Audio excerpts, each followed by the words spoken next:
Come on now, fellas. We've got to answer the bell. Now let's go.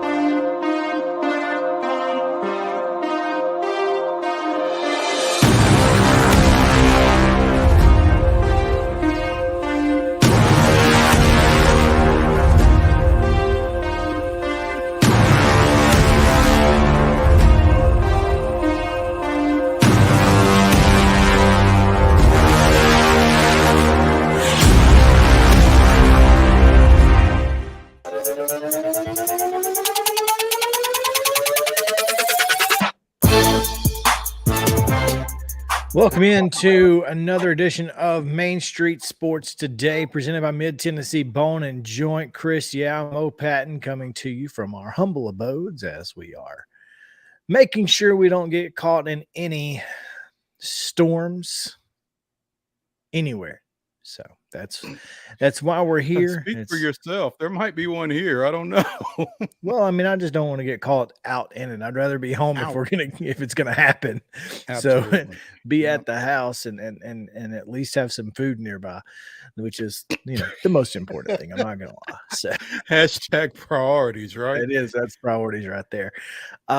Yeah. So we appreciate you guys being with us here on this Top 5 Tuesday. We've got a great show planned for you. Hayden King, women's basketball bracketologist. We mentioned, I guess I tweeted out not too long ago about, how on this show we really try to, include the women's side of sports as much as we possibly can, women's basketball, softball, etc. So we do that today as we talk to a women's basketball bracketologist. Obviously, we've got some pretty interesting storylines in women's basketball. And y'all, let us just say, women's basketball bracketologists ain't real easy to find. It's no doubt there. But we'll talk to Hayden King of College Sports Madness. He does bracketology for not only women's college basketball, but also for softball and for NCAA baseball. So he's got a little system. And so we'll talk to him about his system and how he's come up with the numbers that he's got for Middle Tennessee State, for Tennessee, etc. So we'll get to that. Obviously, Chip Walters will join us. It's Tuesday, so there's that. Chip will talk to us about MTSU as well. And we've got our Top 5 Tuesday, Top 5 active U.S. sports stadiums. So that should be fun.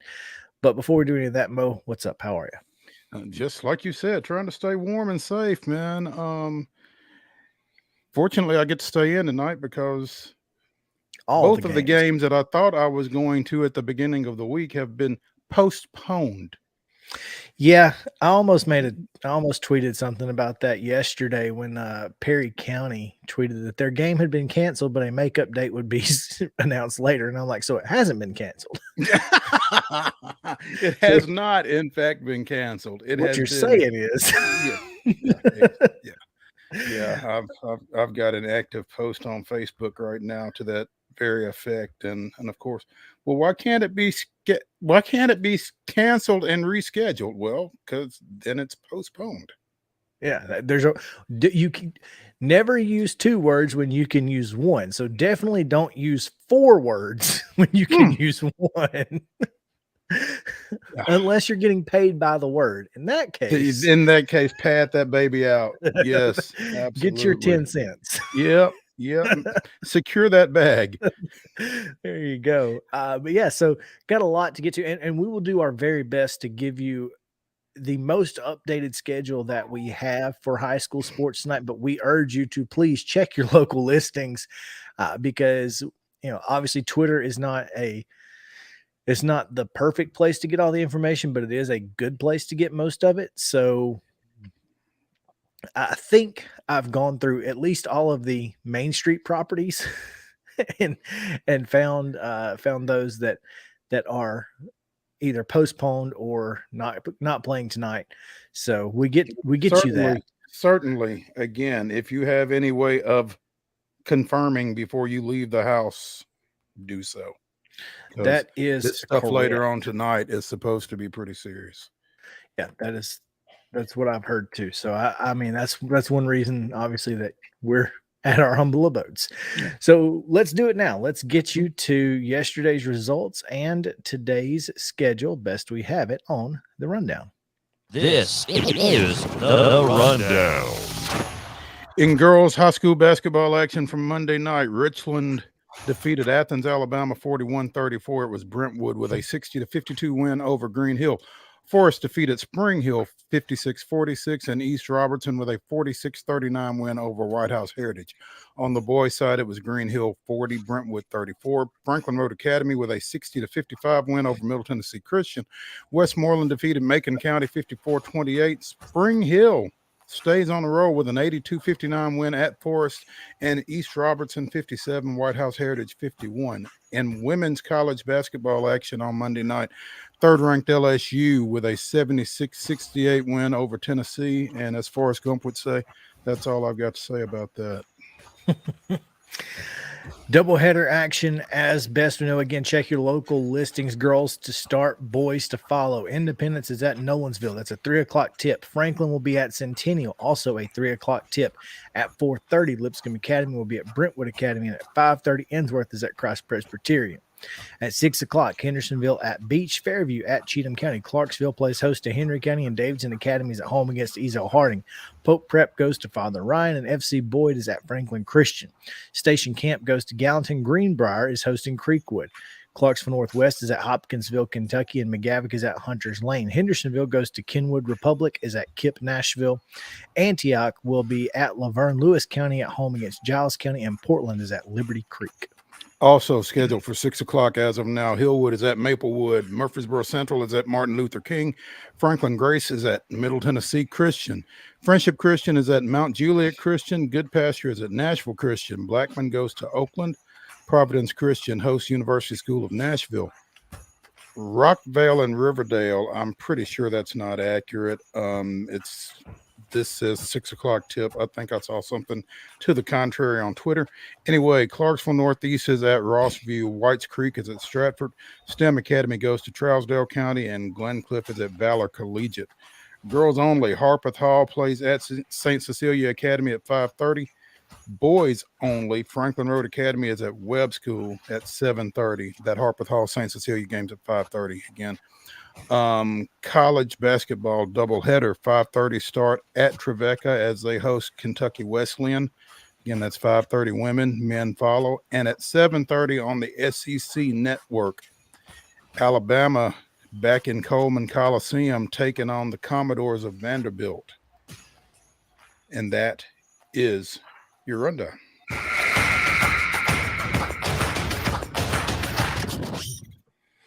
And as a side note to that Kentucky Wesleyan Trevecca game, it will be the first game for Trevecca's men's team without Omar Mance, who he and the school parted ways yesterday.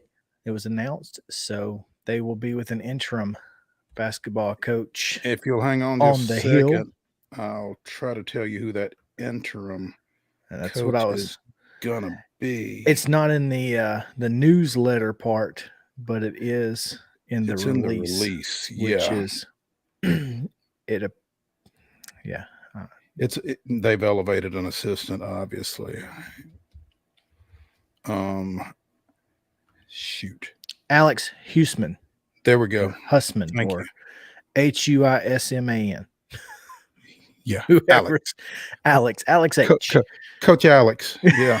Yeah, he'll be the interim throughout the remainder of the season. But the women are on a roll, so get out there if you're willing to brave the weather. Get out there. You know they're doing big things on the hill over there. So women are on a roll. Men won their season opener and did not win another game. They were sitting at 1-18 when this move was announced yesterday. So tough season for the Trojans up on the hill.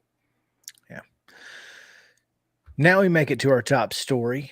Today, it was announced by the Tennessee Titans that Nissan Stadium will be the beneficiary of an artificial playing surface. And I say beneficiary because according to this release here, or this story by Jim White on TennesseeTitans.com, a natural playing surface in Nashville is very difficult to maintain due to the transition climate zone. As we've told you a million times, if you don't like the weather, wait 10 minutes, it'll change. Well, that's a problem when you're trying to grow grass. and so Nissan Stadium will receive a high-tech artificial playing surface beginning with the 2023 football season, Mo. Yeah, apparently they have already began the process of getting that in, which I'm sure the first step in the process is getting the other stuff out. But it was intriguing to me. The first thing I thought about was, you've got a franchise that is talking about a new facility putting in a new playing surface in the meantime. But again, this is the NFL, and if money is the issue, then there is no issue. So, but this is matrix helix turf with organic infill. And I'm assuming that means they're not using cut up Goodyear tires like they were in, 15, 20 years ago. or even less than that. Yeah, I don't think Goodyear tires would be in any way, shape, or form organic.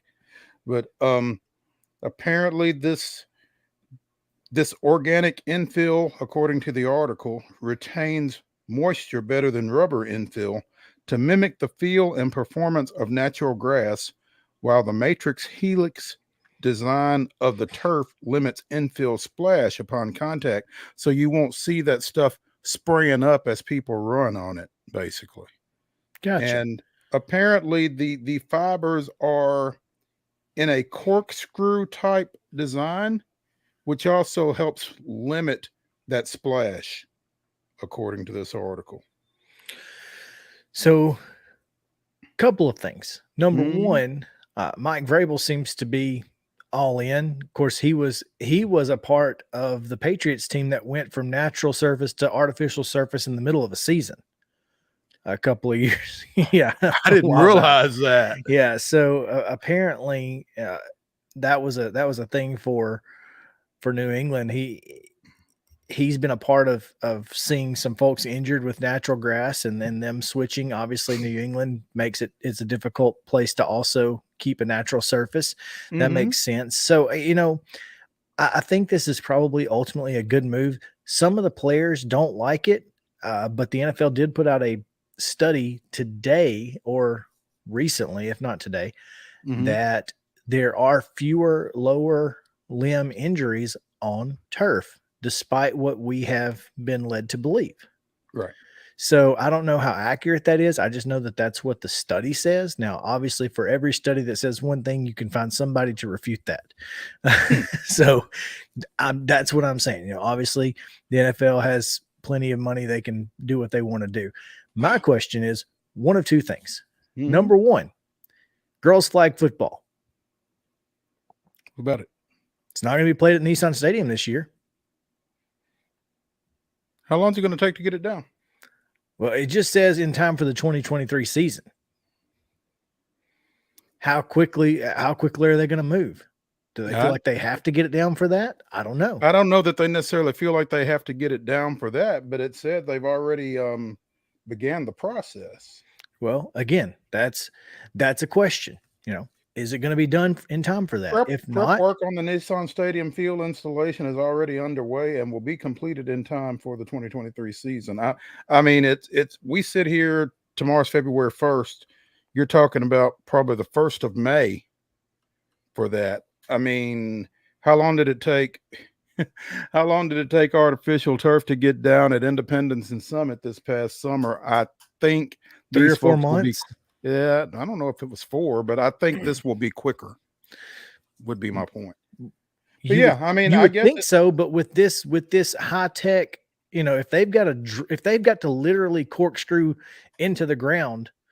No, they don't have to corkscrew it into the ground. The turf is already corkscrew. No, I understand. The fiber. But how is it connected to the ground? That's the question. I mean, we don't know that because with this being as high tech as it is, we don't know what that means.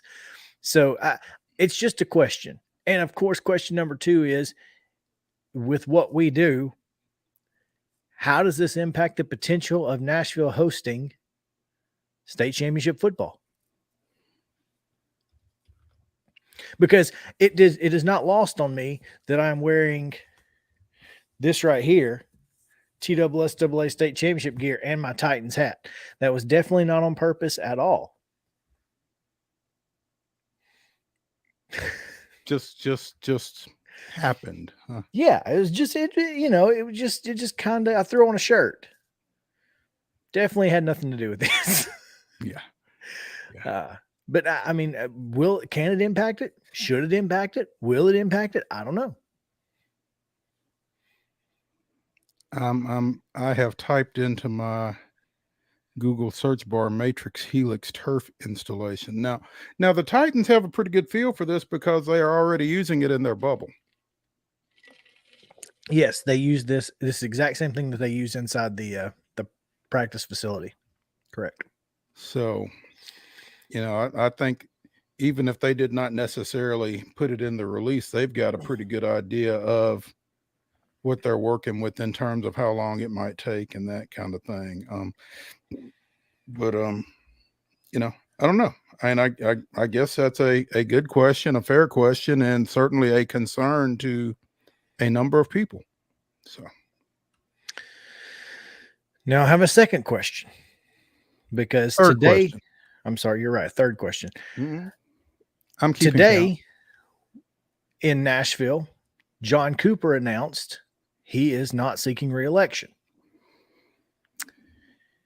Recently, Butch Spiriton, leader of Nashville Convention and Visitors Corp, announced he will retire. Mm-hmm. What do those two things say for the future of Titan Stadium? I don't think it's a positive. I don't think so either. I think we may be in for a real fight here. Yeah. I mean, those were two of the most public proponents of that new facility.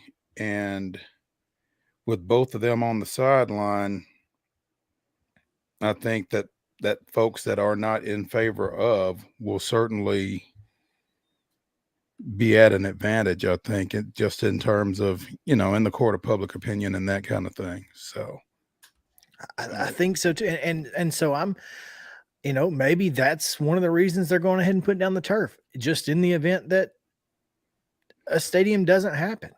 Well, I mean, that was my initial thought was, why is a franchise that's getting ready to get a new stadium putting down artificial turf or putting down a different surface, period. But at the same time, if this helps address some of the injury situations that the Titans have faced, then yesterday wasn't soon enough. And I don't know that the money is an issue when it comes to the offset of being able to keep more of your people on the field. Man. And some of the sideline winners of this, Mo, are folks who also use the stadium, because the Music City Bowl has long had to cover up Titans logos, and you could always see the Titans logos through the Music City Bowl in the Nashville and the end zones. Tennessee State among those. Kind of a big deal for them to be able to potentially, pressure wash those logos off and have their own logos on the field. And to have the surface in, tip-top shape for their games, because as you see outside the logo there for the Music City Bowl, it's not a great look. I mean, again, it's tough to grow grass in this area in late December. Absolutely. So, I mean, there's just a lot that goes into that. It'll be looking a little bit more pristine for the Music City Bowl and for those late season Tennessee State games and that kind of thing. So, yeah, they are definitely the peripheral winners in this situation. Yeah. There it is. Artificial surface going in at Nissan Stadium, starting with the 2023 football season, perhaps sooner. We don't know. We shall see. We'll see what happens with girls flag football. We're going to take our first break of the day. Hayden King of College Sports Madness, a women's basketball bracketologist, will join us on the other side of the break. So you all stick around here on Main Street Sports Day, presented by Mid-Tennessee Bone and Joint. We'll be back after this.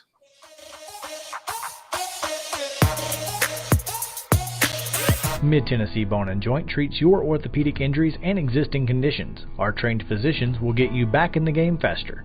Contact us at 931-381-2663 or www.mtbj.net.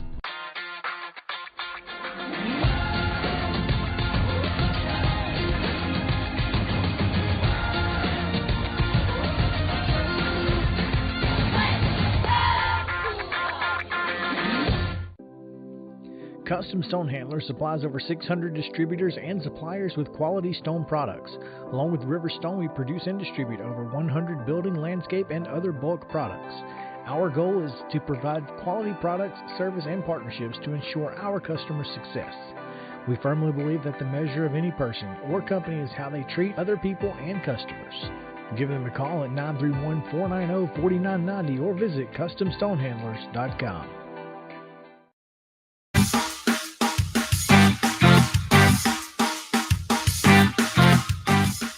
Welcome back in Main Street Sports Today, presented by Mid-Tennessee Bone and Joint. Time to talk a little women's hoops, some bracketologists, getting that time of year. Mo, you talked about it a little bit yesterday and how it's about that time. And it's a little crazy that we're already talking about, the field of 68 and the field of 32 and all of the postseason basketball tournaments. It's time. So now we're going to turn our attention to the women's bracket as we talk to Hayden King down in Mississippi College. Sporting that Mississippi College Choctaws cap there, are you, Hayden? Yes, sir. Yeah. What's going on, man? How are you? I'm good. How are y'all doing? Doing good, man. I like those pennants in the back. We've got, Matt Brown of Extra Points has a lot of pennants on his wall. So we big fans of that. That's a great look. It is a good look. It is a good look. Well, Hayden, thanks for coming on with us. We want to talk a little bit about women's college basketball and bracketology and what you guys are doing over at College Sports Madness. Obviously, women's bracketology not as popular as the men's side. So how did you decide that you wanted to take on the world of women's college basketball and get into bracketology? Well, I offered to do men's as well, but they already had somebody covering men's, so I decided to do women's basketball. And I guess you could say that my family kind of has a history of women's basketball, so I just decided to go with that and just kind of stuck with it. So it's been really fun doing that. Well, it's certainly a niche that isn't very filled out there, particularly relative to men's basketball. So I'm sure that a lot of people appreciate your efforts along those lines and are kind of seeking you out because, again, there just aren't a whole lot of women's basketball bracketologists out there. And Chris and I started looking for someone to maybe discuss a little bit Middle Tennessee State in particular because, with them breaking into the Associated Press top 25 last week at number 23 and moving up to 21 this week. And then we got word that they have put in a bid to host the first and second round, which requires you to be a top 4 seed to do that. But just trying to figure out what Middle Tennessee State's prospects are for the women's basketball tournament, Hayden, and how far maybe they can get. You know, Chris seems to be of the opinion that if they run the table, maybe they are in play for a top 4 seed. I'm a little bit more skeptical, but you know, what do you see out of the Lady Raiders right now and down the road in terms of the NCAA bracket? Well, their net is pretty good. I think it's about 20 or so. They play in a weaker conference in the SEC, weaker teams. They have one quality win, I guess you could say, against Louisville, but they've kind of slid down a little bit. But kind of Middle Tennessee is kind of even both offensively and defensively, even though they don't have a lot of depth like Tennessee or somebody. But I think they could potentially – I don't think they could be a top 4 seed, but they could maybe make a run of the Sweet 16 or something like that. So even if they finish the season right now, they're 16-2. Hayden, say they, finish out the year and they're 26-2. I don't know how many games they have left. 26, 28-2. You don't think there's any? I mean, it's obviously going to depend on what other teams do. But if they win the conference tournament, is a top 4 seed in any of those brackets. I mean, as a top 16 national seed, basically, that's not on the table in what you're seeing. I don't think so, but I mean, if the net keeps going up, they may have a shot. That's just what I see. Well, they are. If you say they're a net 20 right now, so that's not very far off. I mean, it would basically, if they got to 16, then they would be in play for that. So, but like you said, Conference USA, not a great women's basketball conference. Moving up another 4 spots in the net may not be terribly easy for them. Looks like they've got 2, 4, 6, 8, 9 regular season games left, I think, before the tournament starts. So, making up that much ground may not be easy for them. Now, last week you had Middle Tennessee State at an 11 seed, and you, obviously, I don't know if you're planning on putting out another bracket today. But how has that changed since last week right now? Has MTSU found their way up into maybe single digits, or are they still in that 10-11 range? I just did another bracket today. I haven't had time to post it yet, but there will be a 10 in the bracket for this week, 10 seed. Okay. So what region do you have them in right now? I believe it's the West region. Okay. So go West, young man, if you want to watch the Lady Raiders. And what's interesting about seeds and that kind of thing, as we speak with women's bracketologist Hayden King of College Sports Madness here on Main Street Sports Today, presented by Mid-Tennessee Bone and Joint. People look at the higher the seed, the better, and that may not necessarily be the case. I mean, from a prestige standpoint, from people talking about you, that kind of thing, that's one thing. But in terms of trying to make a run in the tournament, that's another. And I don't know that you want a 9 seed and have to play a number 1 in your second game. I think maybe that 10-11 is kind of your sweet spot there for a middle. What do you think as far as that line of thought, Hayden? Yeah, I think that would be a pretty good sweet spot for them. Potentially play a team that's not, I guess, as good as the upper single digits, like 1, 2, 3, and 4. Potentially pull some upsets and maybe make a Sweet 16 run. Yeah, an 11 seed does seem to be the kind of the best spot for you, because you get a 6 and then the 3, you avoid 1 and 2 in that scenario. Mm-hmm. And to me, there are some bracketologists who've got Middle Tennessee as high as a 6. Then, of course, you've got them at a 10 right now. The range for a team like Middle Tennessee State is so wide because, again, the conference that they play in makes such a big difference. Mm-hmm. And I mean, you can lose just 2 games and still have to really work your way through the tournament. Mm-hmm.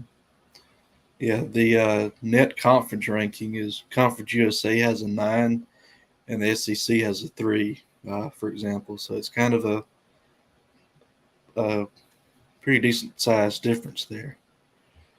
Now, mentioning the SEC, for Tennessee, you had them as a 5 last week. Obviously, that was before losing to Connecticut, and then last night losing to LSU. This is a team that hasn't beaten a ranked team all year. Where do they fall right now on your most recent bracket that you'll put out later today? They are a 6 seed. So they fell. And 6 may not, again, 6 may be a better spot than the 5 as you look at that bracket from last week, Justin. Yeah, but you know what? You know what's getting ready to happen if those seeds were to hold. I guarantee you a number 6 UT and a number 11 MTSU. I'm not sure that the NCAA selection committee could resist that ball game. I would hope not. If you're middle, I don't know that you want that game. Oh, well, I'll take that back. Rick Ensel doesn't care. Now, Rick Ensel wants to play that game. He may not want to play it in the NCAA tournament, but he wants to play the game. Yeah. So, yeah, there you go. But then again, that's kind of where Tennessee finds, what do they have to do to avoid missing the tournament? Can they miss the tournament, Hayden? Not likely. I think they're pretty much solid. In order to miss it, they'll probably have to lose out the remaining SEC games, which will put them at 8-8. But even then, in the SEC tournament, if they win 1 or 2 and they're 8-8, they still probably would get in my opinion. Based on that conference net. I mean, we talked about it yesterday, Mo. South Carolina, LSU, both teams undefeated. You've got a really strong conference in the SEC. So Tennessee starting off 8-0 and, even sitting at 8-1 right now, that seems to be a pretty, despite not having any wins against ranked teams, it still seems to be a pretty strong resume. You would think, again, they're 16-8 overall, but all of those losses are to ranked teams, but still, they're going to win some more games. I can't imagine a scenario that would have them out of the tournament. They were tied for the conference lead before last night. So they're playing some pretty good ball. Well, that's what I said about the Titans too. There's no way they lose out. And here we are. Lord. Wow. You did say that. So. I'm just saying. Now, and Tamari Key, not having her makes a difference. But yeah, I do think that it's interesting. Now, yesterday, Hayden, you put out your top. Do you do the top 25, or is that a collective effort, or how does that work? I do that as well. Okay, so you had Tennessee at 25. You don't have Middle Tennessee ranked. How close are they to being in that top 25 to cracking in? This week they're at 29. Okay. So maybe, depending on what happens to other teams around that 25 to 30 range, they may crack the top 25 next week if they win this week. Gotcha. Okay, so how do you kind of go about getting your top 25? I just look at combine the overall record, like if they play 2 or 3 games through 3-0 or 2-0 or 2-1, 1-2, and who they play is one of the factors that goes into my decision making. Kind of more eye test than analytics. Yeah. Gotcha. Now on the bracket side, is that more analytics? It is. That's a lot more. Do you have a program that kind of helps you with that? Because obviously you do more than just women's basketball. You do softball, you do baseball. how does your process work for that? Yeah, there's a website that I use. It's updated pretty much every day. It gives you all like strength of schedule, net rankings, quadrant 1, quadrant 2, 3, 4, wins, losses, just different things like that. Gotcha. So I mean, but in the long run, it's still you. Your mind is having to put this all together and be the committee in your own mind. Correct. That seems like a lot of Mo. That's why there aren't a lot of women's bracketologists out there, buddy. There you go. Absolutely. It seems like a lot of work, but we appreciate it does seem like a it. lot of work. Yep. Yeah, and especially it seems like that's not the only thing that Hayden does. So yeah, that might be challenging, I guess. Well, we appreciate you taking some time with us, man. It really it is nice to have somebody who is available that can kind of shed some light on the thought process behind the women's bracket, because up until probably 10 years ago, it was a lot of reputation and a lot less, what actually happened on the court.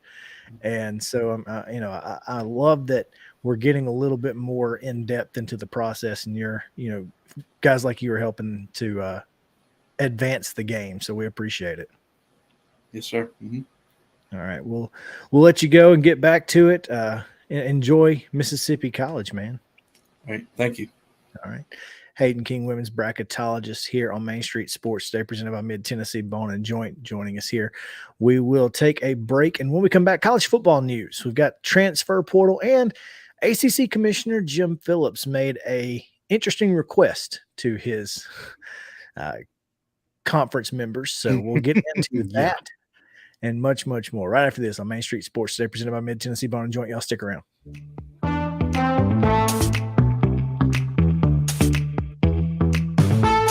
Jones & Lang Sporting Goods here in Columbia has been outfitting teams, officials, and anybody else from T-ball to college for 50-plus years. Be sure and check them out at 931-388-8060 or online at jonesandlang.com. Jones & Lang Sporting Goods, the look of a winner. Zion Christian Academy, zioneagles.org or 931-388-5731. You can schedule your appointment. Go tour their campus. It is beautiful over there, and you're definitely going to want to see it. Again, it's zioneagles.org. Give them a call, 931-388-5731, and schedule your tour today. A game without a crowd is just a scrimmage. A performance without an audience is just a rehearsal. Without your presence, high school sports and the performing arts aren't possible. Ensure that these essential extracurricular activities continue to enrich the lives of students in Tennessee. Purchase a ticket to your local high school's game or performance. This message presented by the TSSAA. Mid-Tennessee Bone and Joint has been the official sports medicine provider for Murray County Schools for more than 40 years. We specialize in orthopedic service, and our Ortho Quick Walk-In Clinic lets you bypass the ER. Visit us online at www.mtbj.net.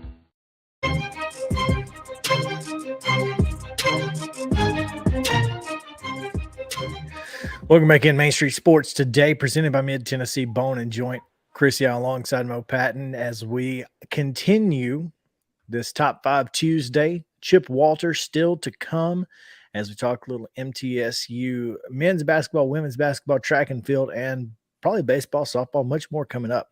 So, hey, Chris, yeah. Before we get too far removed from the rundown, that Riverdale Rockvale game that we said was at 6 o'clock tonight has been pushed back to 6 o'clock tomorrow. So if anybody is still listening and wondering, hey, think I'll run out to Rockvale to see Riverdale tonight, don't. So just wanted to get that in. Yeah, absolutely. Okay, go ahead. As we talk a little college football, it's National Signing Day tomorrow. I want to throw that out there because there are a lot of folks who are going to be signing in a lot of different sports, not just football tomorrow. We've got a ton of local talent that will be inking to further their both academic and athletic careers, which is fantastic. We are so excited for those young men and women who will get a chance to continue to compete. It's it's such an honor, no matter what It level really it is. is. And regardless of where it is, I'm telling you, if somebody wants to give you money to go to school and continue your athletic career, don't get too caught up in where it is. So. No doubt. So congratulations to you guys. A full comprehensive list will be available, or at least as comprehensive as we can get it, for the mid-state on mainstreetpreps.com. You can find that tomorrow. So just keep an eye out for that. And we appreciate Main Street Preps for taking care of the local athletes here in Middle Tennessee.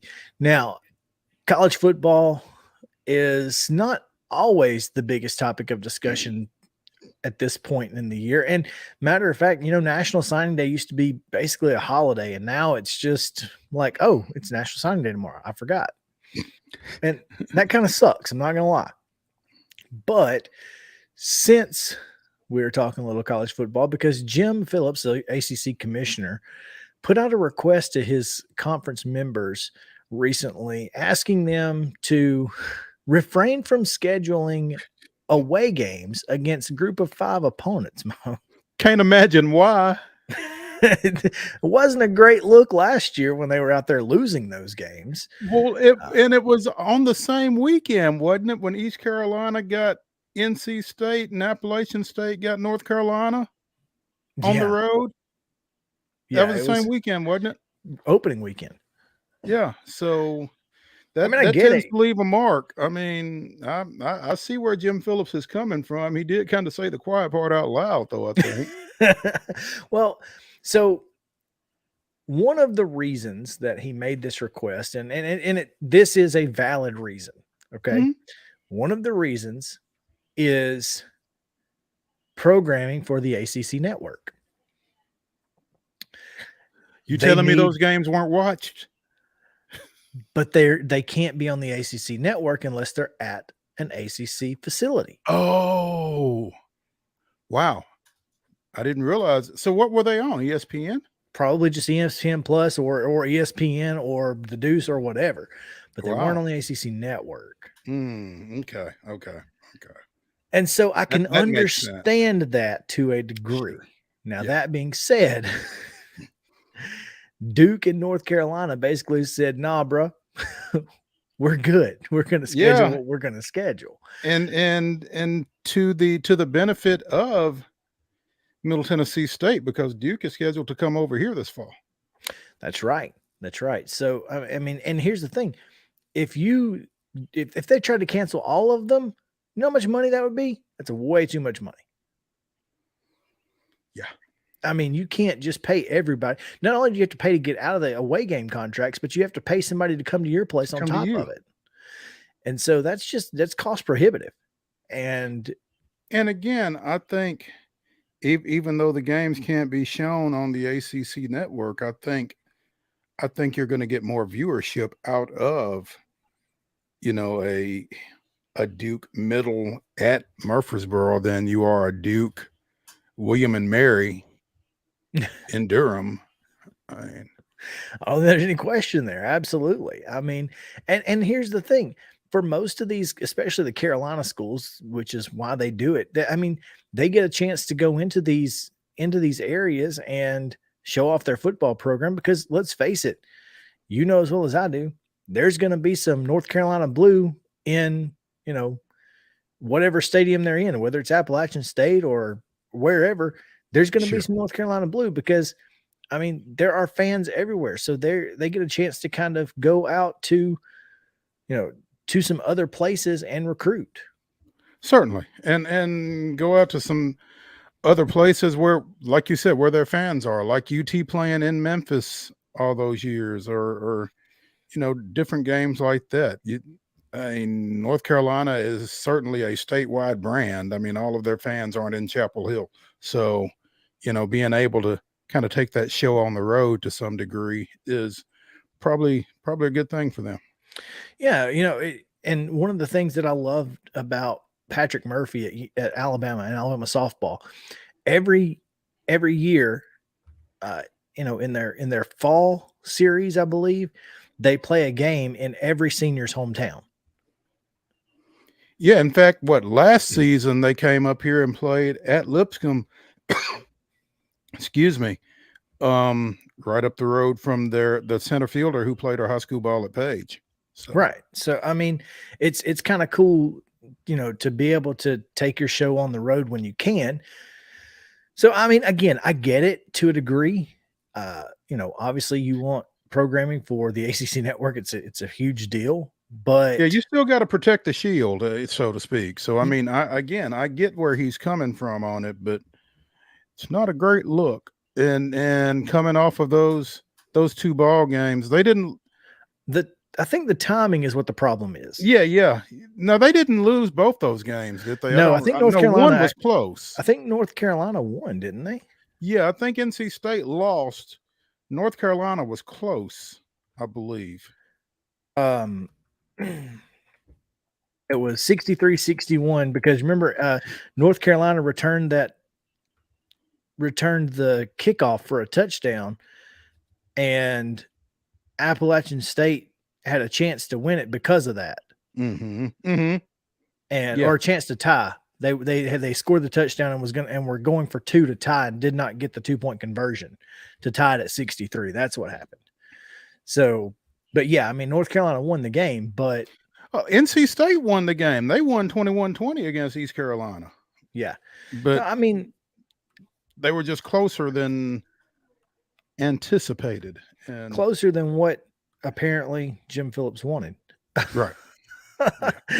and again, I think more Power 5 teams should be playing G5 teams on the road. That's just my personal opinion. 2 reasons. One, I think, it's going to cost you less money in the long run because you don't have to pay somebody to come to you. Mm-hmm. It shows that, maybe a lot of folks think that Power 5 teams are afraid to lose those games to G5 schools. Look, you probably should be afraid because you shouldn't lose them. That being said, mm-hmm. you shouldn't be afraid to play them. If that makes sense. Oh, absolutely. Yeah, I mean, you can lose to anybody. I think the thing is they feel like losing to certain people leaves more of a mark than it does others, but you shouldn't lose to those folks anyway. So the ACC has announced its new scheduling model for the next 3 years. Mm-hmm. And I think that's I think the Big 12 also announced their next couple of schedules as well. They're doing a 3-3-5 model that with no divisions will the ACC. So that means, let's see, ACC teams will play every day from Thursday to Labor Day Monday. Wake Forest gets Elon. Wow. Louisville plays Georgia Tech in the Chick-fil-A kickoff. Florida State takes on LSU, and Clemson will face off against Duke on Labor Day. So Notre Dame is obviously in there as well. There it is. But they're doing the 3-3-5, which I'm not sure exactly what 3-3-5 means. I was wondering about that. I guess they have this. They have those where it's these 3 teams all play the other 3 teams, and then there's 5 random games. So like Duke and North Carolina State and North Carolina all play each other, but Duke, North Carolina State, North Carolina may not all play the same other 5. If that makes sense. So it's kind of weird. I mean, now, whatever that means, mm-hmm. You kind of look at the schedule there. It's all jumbled up, but to me, it seems like scheduling is going to get harder and harder with the continued realignment. So I do not envy the folks. Well, it definitely is, because you've got more conference members than you have dates. And so once you get to a non-round robin schedule, then you've got to, come up with some kind of configuration, and very few of them make sense. I mean, ideally you'd have a 10-team league and you'd play everybody once, and then you'd go out and get you 3 non-conference games. But 10-team leagues are a thing of the past at the Power 5 level. Yeah, it's never going to happen again, obviously. Yeah. So, and the SEC really has the biggest struggle. Of course, obviously the Big Ten along with them with 16 teams once realignment kind of finishes. Well, especially if they're going to go 16, especially if they're going to go 16 teams with no divisions. Right. Now the Big 12 goes from 10 teams to 14 teams this coming year, because all of those AAC teams are coming in. Mm-hmm. I just think it's tough when everybody doesn't play everybody. Yeah, I mean, at the end of the year, you're gonna have some weird tiebreakers, and we've seen the weird tiebreaker of whoever's ranked the highest in the BCS gets to go to the championship game. We've seen it. Mm-hmm. It's not ideal. I mean, the Big 12 brings in UCF, BYU, Houston, and Cincinnati, which ironically are all together in alphabetical order. So it's Baylor and then the 4 new teams and then all the other Big 12 teams. So you don't even have to like look for the other teams like, oh, here's all the new teams right here. Yeah. they're right here in order. Yeah. How perfect is this? And until they start playing games and the records break them up. But yeah, that's pretty convenient. It is. As I'm looking at the schedule now, I think they're playing a similar type of schedule with the where you have the 3 teams playing in a pod basically. Mm-hmm. So I'm not even going to try at this point to figure out what the heck is going on with, probably for the best. Yeah. With this. Cause I just don't know. I'm not even going to pretend to get it. So anyway, couple things in additional college football news. Number 1, JT Shrout has his landing spot as the former Tennessee quarterback and most recently Colorado quarterback is headed to Arkansas State, where he will reunite with former coach Butch Jones. I guess not everybody hated Butch. Yeah, I guess not. I guess JT didn't step on any helmets. Well,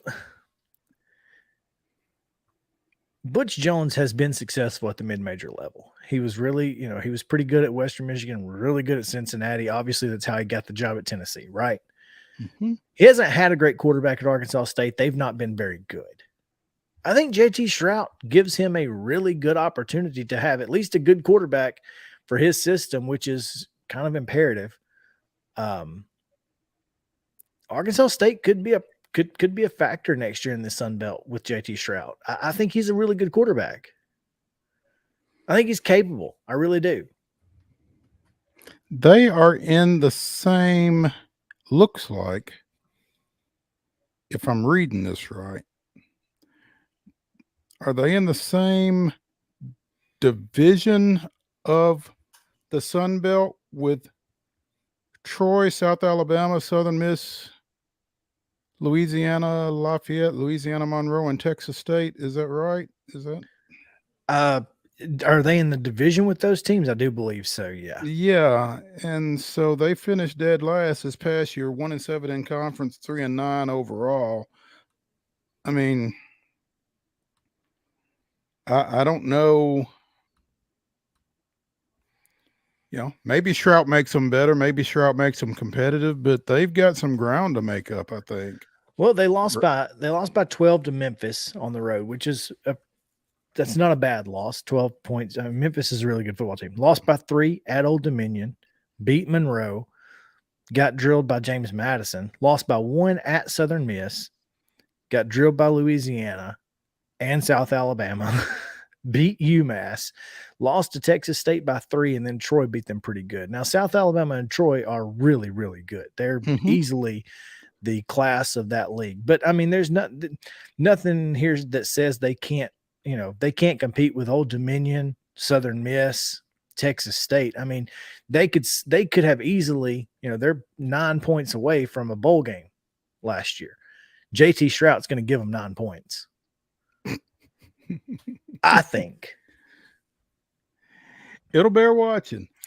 I think so. And just because I think JT left on good graces with Tennessee fans. I mean, the Tennessee quarterback room was just in a weird place at one time when they had, gosh, I forget the kid. I mean, they had 4 or 5 guys who played in 2 weeks because they couldn't figure out who the quarterback was going to be. Mm-hmm. And Shrout was among those. And I can't remember the other kid that transferred out that had made the public depression. Oh, Brian Maurer. Yes, Brian Maurer was among those. I mean, there was just a lot that was going on with that quarterback room. And then you throw on top of that, what in the world was going on with Jeremy Pruitt and the rest of that team. I mean, there was a lot. And then Shrout goes to Colorado, and basically Prime comes in and says, "You're not going to play. I don't even need to see you throw. You're not playing."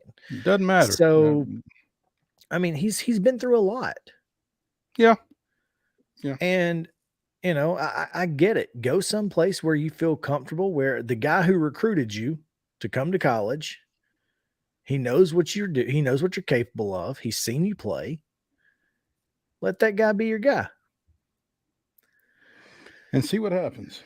Now, Cal Poly out here with a 5-star.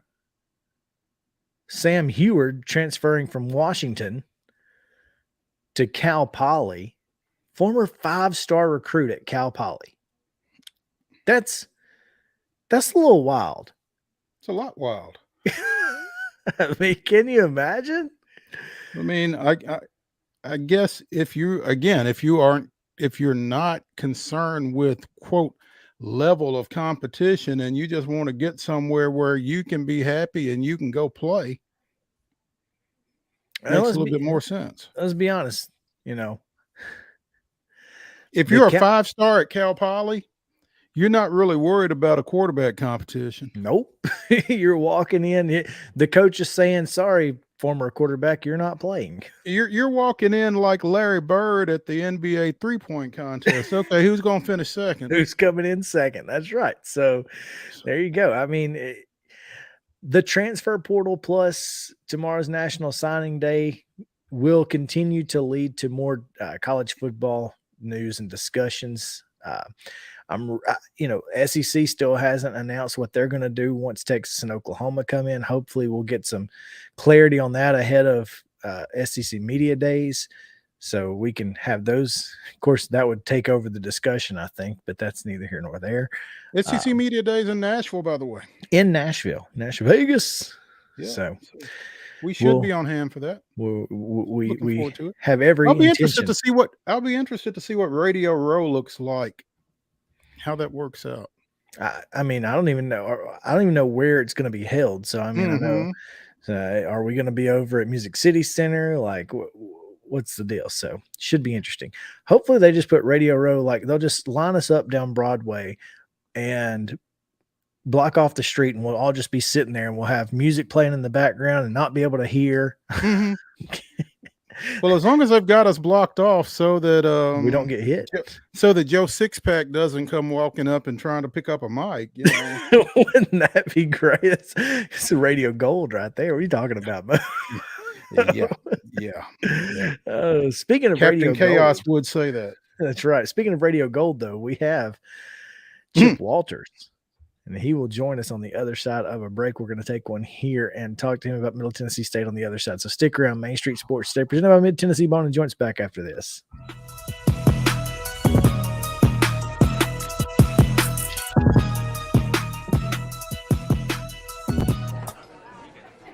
You've been putting back a few, and a few becomes a few too many.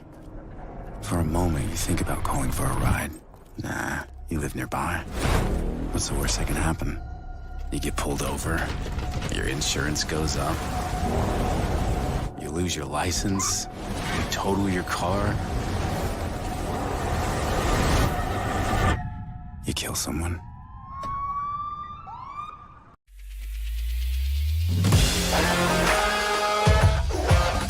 Hockey in Music City just hits different. It's one big honky-tonk party. It's the sea of gold in the crowd. The goals, the saves, the celebrations. It's an experience like no other. Don't miss a minute of the action this season. Visit NashvillePredators.com/tickets to get your seats today. That's NashvillePredators.com/tickets. And we'll see you at Bridgestone Arena. Walmart Supply Chain is hiring in Lebanon. Earn up to $22.25 an hour when you join our new fulfillment center. Enjoy competitive pay and premium perks, including 100% paid college tuition, 401k match, flexible schedules, a free Walmart Plus membership that includes discounts, and free Paramount Plus, paid time off, and so much more. Fulfilling work starts right here. Text JOIN to 240-240. That's JOIN 240-240 to apply now. It's time to get tickets for the Nash Vegas Casino Night at Auction presented by King Jewelers. It's Wednesday, February the 8th at Bridgestone Arena. This year's theme is reverse retro, so break out the Musters jerseys and Y2K fashion. Challenge Roman Yossi to a game of blackjack, or join Ryan McDonough as he rolls the dice at the craps table. Mix and mingle with the players and Preds personalities while bidding on auction items and tasting food from local restaurants. All proceeds benefit the Preds Foundation. Visit NashvillePredators.com/gala.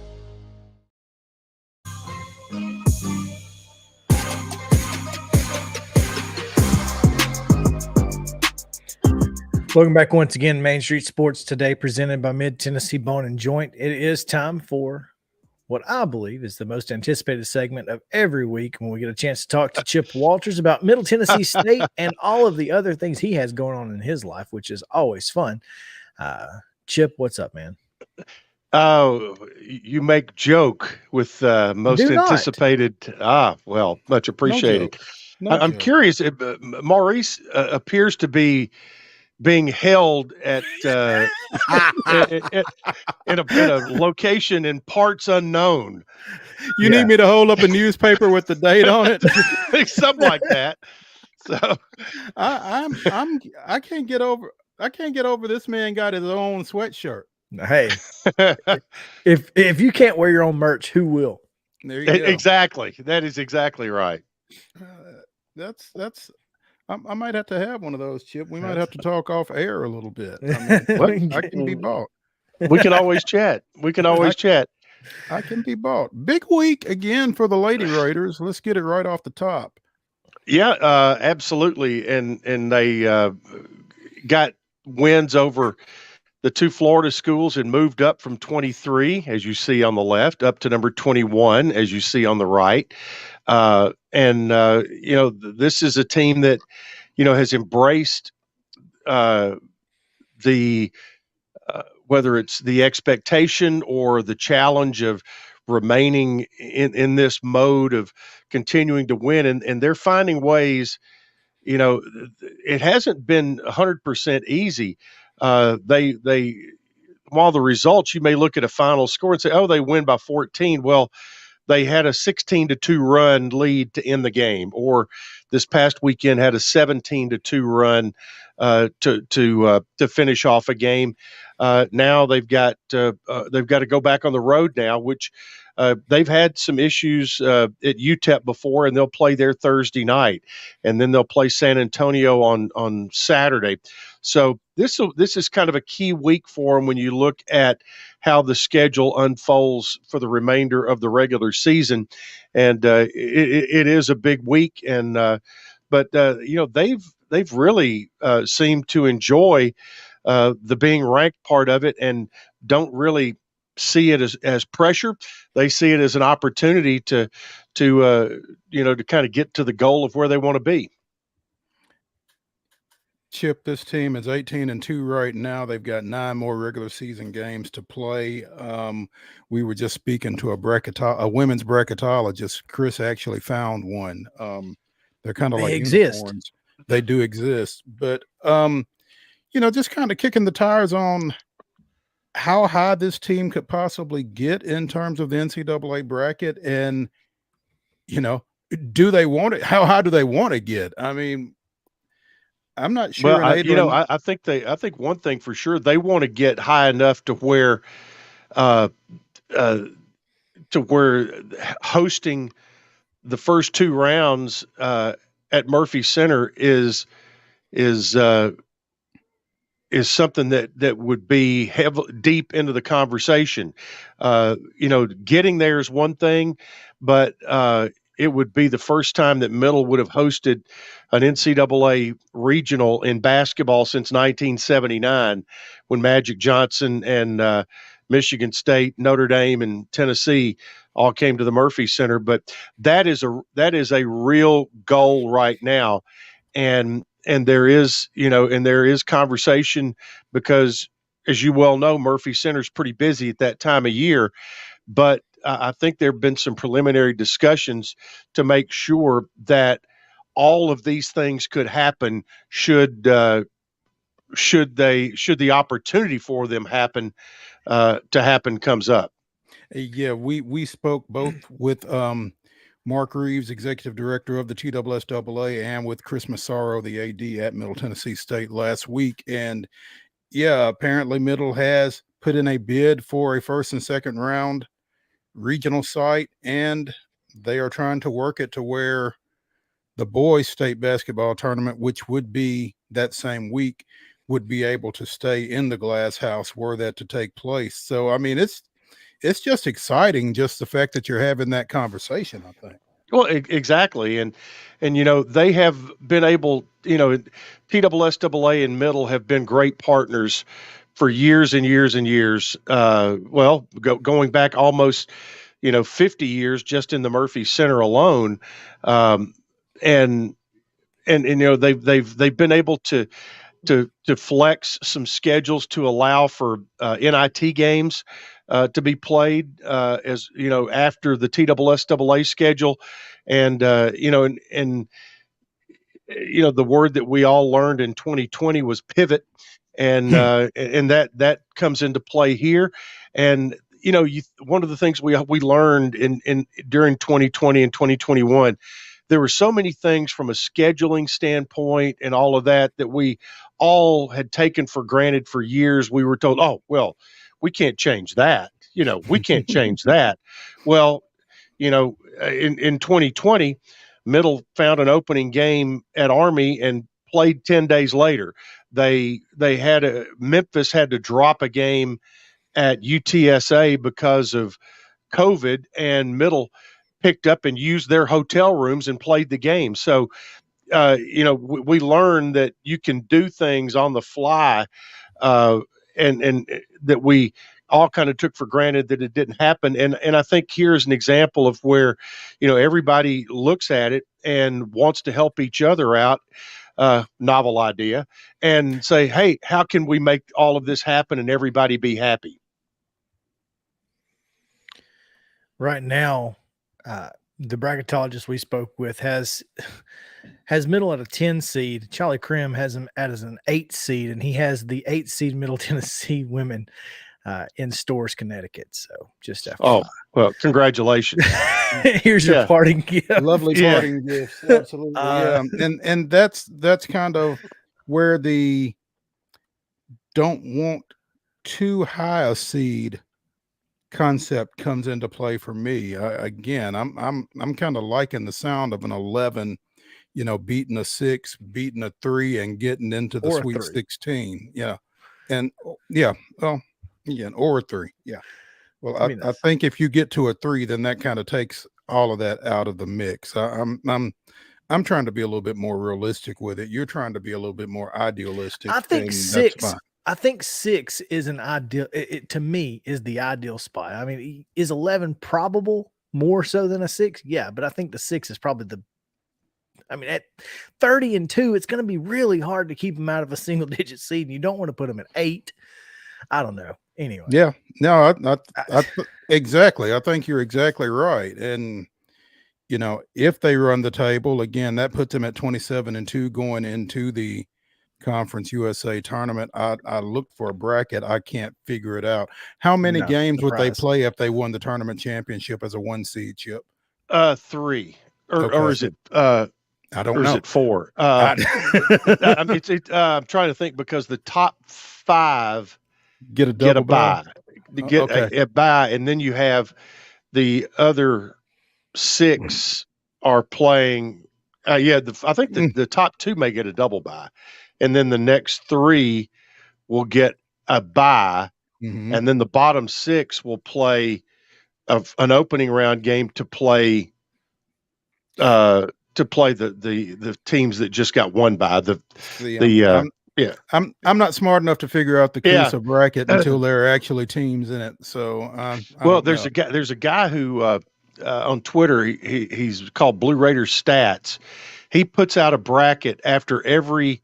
He does it on the men's side. He doesn't do it on the women's side, but he puts out a bracket every Thursday night and every Saturday after all the games are played with the updated standings and where everybody would fall. It's kind of neat to check that out. Is the bracket the same for the men as it is for the women? Yes. Think. Okay. Yes. Okay. Based on what I'm looking at, it's the same exact bracket style. Obviously, the times change and that sort of thing, but they would have to win 3 games. So yes, they would be 30-2 at the end of the year. 30-2 does not sound like a double-digit seed. I don't care what conference you're coming out of, and you're an AQ too. Yeah. So that's just me. But anyway, yeah, I digress. Chip, while the ladies had another stellar week, South Florida wasn't good to the guys. No, it wasn't. You go into on Thursday night, go into the FAU arena where they that night against Middle set an attendance record for the most people to ever see a basketball game on their campus, which was 3,082. And that was their new record, but it was sold out. Great atmosphere. I did get to meet Joe Girardi that night, by the way. He and his wife were at the game. That's cool. But I tell you, FAU's the legit. They're the real deal. They're an older team that has been together for a while. They've added a couple of pieces that have bolstered what they were. They were pretty good bit above 500 a year ago, and so this year's team, and they're in a great spot right now, and although they do have some tough road games coming up, including having to come back to Murfreesboro in 3 weeks. But after that game, Middle went on down to FIU, and in a game that it's interesting. FIU they have recruited really well, especially at the guard positions. They've got 2 true freshman guards that, absolutely play with no fear and play hard downhill. They play a very chaotic style of play. They play kind of the havoc defensive style. They press all the time. They force you to be uncomfortable and try to speed you up. And then offensively, they take it right downhill at you. And for the most part, Middle, it was like a 4 to 6 to 8 point game, a good part of it. Middle cut it back to 2, but could never. When they cut it to 2, FIU went on a 10-0 run and ended up winning the game by 8. Interestingly enough, on the trip back, which we had the game was over at 9:07 Eastern time. We had a flight at 10:30 Eastern time out of Miami Airport. So it was like, and we had gotten I'd gotten a notification. There'd been a gate change.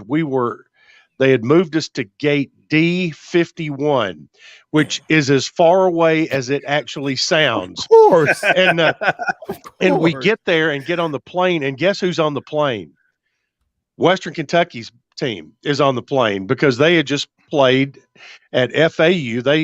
The Florida team swept Middle and Western this weekend, which I'm not sure has ever happened before, with those two teams coming in together down into that area.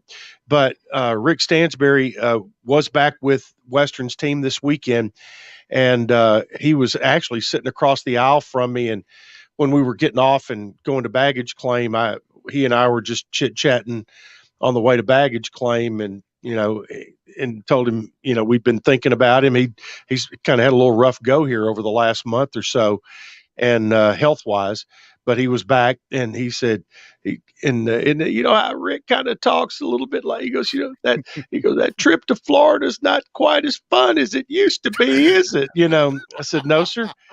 He said, yeah, he used to go down there and, win a couple games, get a little sun, come home. He goes, they've really done a good job recruiting. And so it was, I was kind of glad to hear what I was thinking already from him, as well as Coach McDevitt, about, the job that the two guys at FIU and FAU have done to uplift their programs. Because for a while there, it was, it was kind of the situation. You throw your jersey out there and you could do pretty well, but they've done a nice job. And I tell you, FAU in particular is going to be hard to deal with in the tournament. FIU is going to be one of those teams you don't want to have to play, especially you don't want to have to play them if you're a team that if they have to play the first round game, you don't want to be the team that got the bye and have to play them.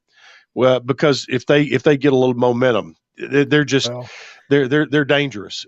But that's to be said for this whole league this year. It is the best that I've ever seen Conference USA in this current configuration since the exodus of the Memphis and Cincinnati's and the Louisvilles of the world. But in this current configuration, it's as good as I've seen it in 10 to 12 years.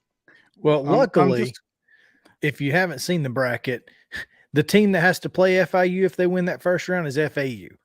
Yeah. So that's which good. they've already gone. They've already had an overtime game this year between each other at FIU. FIU still has to go back for a regular season game at FAU.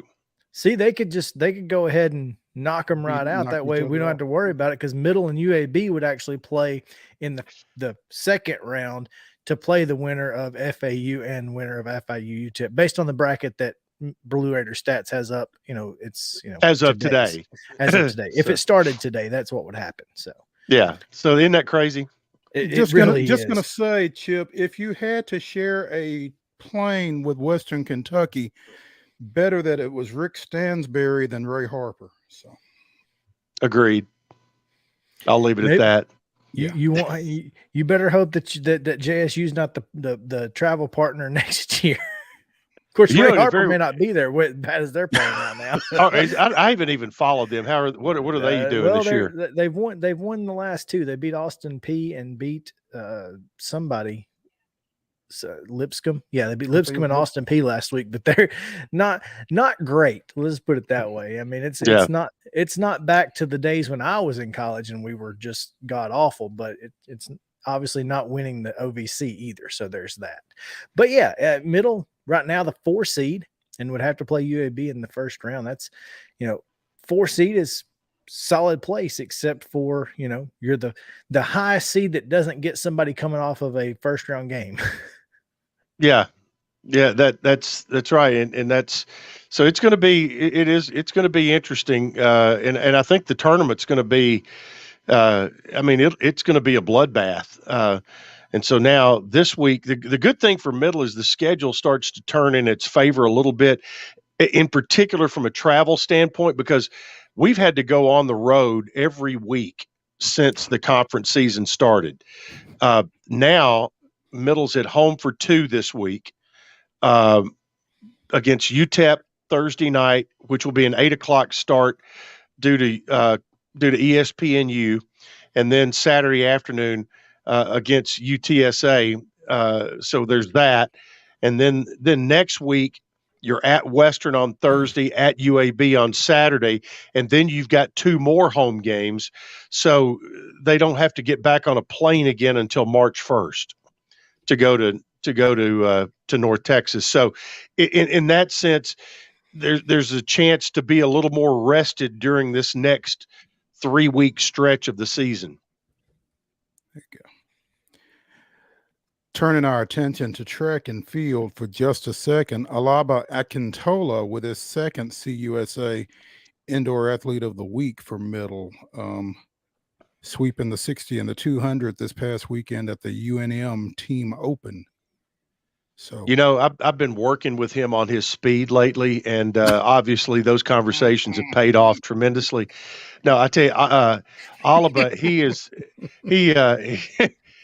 is dominant in the sprints, and just super fun to watch, and you know, he's kind of a bell cow right now for middle's indoor team. He's already qualified for the NCAA indoor championships with his effort this past weekend. So you know, he will be, I think right now he's ranked as the number 2 in the nation in the 60. So there will be no need for the Last Chance Invitational for Akintola then? Not for him. It does not appear at this point. Good for him. Yeah. Good for him. All Hey, right. a couple of quick things I need to bring up, events coming up this week. Number one, tomorrow night at 5:30 in the Kennan Hall of Fame building, the signing day celebration. This year it's open. It's free to the public. You used to have to, it was like $10 and make reservations. It's not this year. It's wide open, and there will be snacks and beverages and an opportunity. Coach Stock and the 2 coordinators in particular will talk about all the signees, which will include some portal guys, and it's going to be, it'll be interesting to see who jumps in there. And I've seen a couple things just on social media, so that list will be really interesting when it comes to fruition tomorrow. And again, that's at 5:30 tomorrow, open to the public. Come on out, enjoy that. And then Friday will be Groundhog Day luncheon on Groundhog Day +1, Friday, February 3rd at the Student Union building, and with the traditional menu of ham hocks, white beans, tomato salad, green onions, chocolate cake, and vanilla ice cream. That is the meal you want in your belly to get baseball season off to a good start. MTSU ticket office 898-5261. You can buy individual tickets or tables. You get $5 off if you buy your tickets ahead of time, and there is limited seating, but they're not quite full just yet, so tickets are available for that. And speaking of baseball, on my radio show tomorrow morning on the Big G, WGNS in Murfreesboro, which will also be podcasted afterwards, it will be some baseball hot stove league conversation. I'll have Skip Nipper will be on. Chris Bacon, who is the communication director for the Nashville MLB initiative and the Nashville Stars, and also Jerry Myers, the baseball coach at Middle, and Bob Jameson's going to co-host with me. So that'll be fun tomorrow morning, 9 to 10. There you go. Chip, we appreciate it as always, man. It's a pleasure, and looking forward to next week. All right, guys, we'll talk. See ya. Thank you, sir. All right. That means it's time for Top 5 Tuesday, where we talk about Thalys Steel and the gang at Mid-South 5 Fitness each and every week. We appreciate their support of Main Street Sports today. Go check out steelathletes.com, STEEL athletes.com, and Steel Athletes at Steel Athletes on Instagram. This week's top 5 is top 5 active United States sports stadiums. So we go to the poll, which currently has Mo. Not good. Not good for you. Mo is our number 1 pick. Justin is pick number 2. Silver again, eh? And let's see here. And yep, with 25%, Justin, you're number 2. And with 62.5%, I will be 3rd. All I know is whoever voted did not know about the Cinnabon pecan bonds, but that's okay. Right? There That's you all go. right. With the number 1 pick, I'm going to take Jerry's World, AT&T Stadium in Arlington. All right. Justin. I'm going to go Lambeau Field. Dang. I got to go Wrigley then. That's a good one. Okay. All right. With my number 2, I'm going much as I hate the Pac-10 and the Big Ten, I'm going with the Rose Bowl. Hard to argue. Hard to argue. I'm throwing a curveball. Ready? The Masters course. Okay. Augusta National. That's a solid pick. That's really a solid pick. Okay. Well, I'm going to stay baseball then and give me Fenway. Okay. Solid. All right. Since we've had a run on baseball, I guess I better get Yankee Stadium here. All right. I'll go. Man, I don't know. Let me go. Honestly, just because I like the Chicago Blackhawks Stadium in Chicago. I can't remember what it's called. What's the United Arena? Yeah, that place is dope. All right. I'm gonna go with. Oh man, this is y'all have kind of put me into a situation here. I'm gonna go with the Allen Independent School District High School Football Stadium. Okay. Because hey, you can't tell me there's a better place to watch a high school football game than that place. Okay. All right.